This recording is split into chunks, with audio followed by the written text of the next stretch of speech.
Oogenesis. Oogenesis, the process of formation of female mature female gametophyte का बनने में जो प्रोसेस होता है उसी को हम oogenesis बोलते हैं।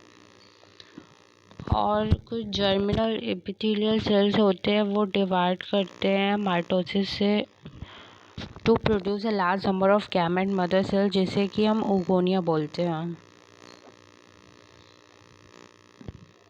Some of the germinal epithelial cells divide by mitosis to produce a large number of gamete mother cell और oogonia। oogonia मल्टीप्लाई करता है माइटोसिस से और वो बनाता है प्राइमरी oocyte।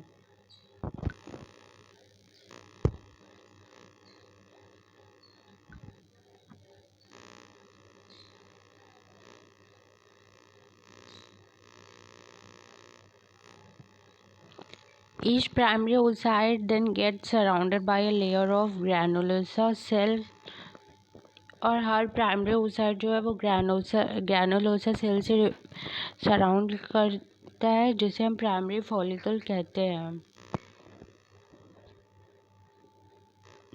प्राइमरी oocyte जो होता है वो बड़ा होता है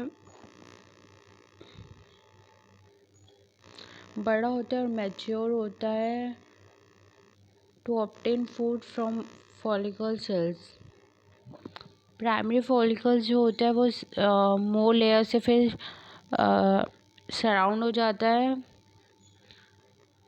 और थीका से भी, जिसे हम सेकेंडरी फॉलिकल कहते हैं। सेकेंडरी फॉलिकल जो होता है वो फिर टर्शियरी फॉलिकल में बदल जाता है। टर्शियरी फॉलिकल में फ्लूइड फिल्ड कैविटी होती है, जिसे हम बोलते हैं एंट्रम।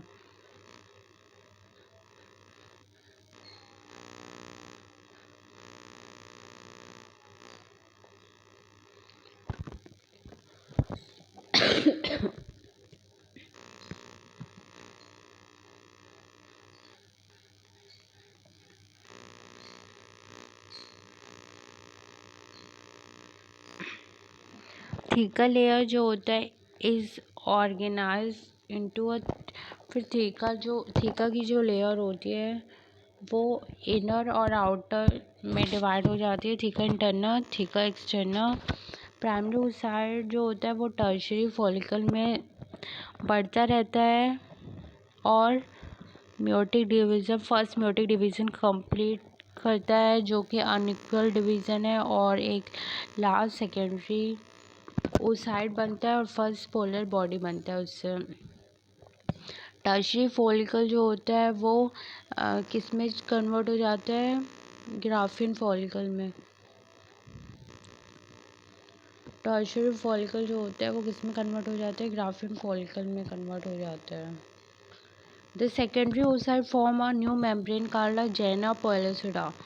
सेकेंडरी oocyte जो होता है वो ओवम होता है, वो एक न्यू मेम्ब्रेन उसमें आ जाती है, जिसे हम जीपी बोलते हैं, जेना pellucida.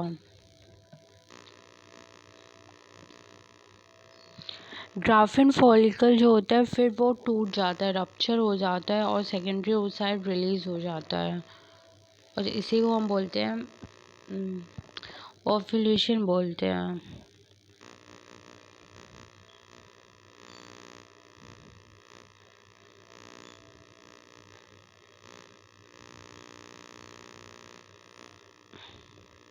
If a sperm can enter the secondary oocyte through Jenna pellucida layer, और स्पर्म जो है जेना पेलिसिडा लेयर के थ्रू सेकेंडरी oocyte में इंटर करता है, फिर जब वो इंटर करता है उससे सेकेंडरी oocyte की मियोसिस 2 कंप्लीट होती है, जिससे कि सेकेंड पोलर बॉडी बनता है।